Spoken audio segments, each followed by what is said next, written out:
Мы все помним, что во время трагических событий войны в Чечне Ингушетия была таким островком мира, стабильности. Там люди отдыхали часто, да, вырываясь из чеченского котла.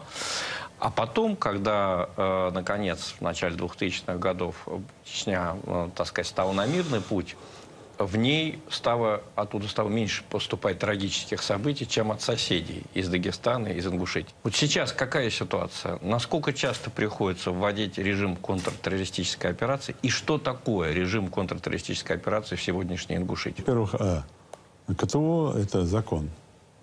Если мы проводим какое-то мероприятие силовое, применяя там, и технику, там, тем более оружие, мы должны понимать, что может быть сопротивление, может для этого и силы привлекаем, да?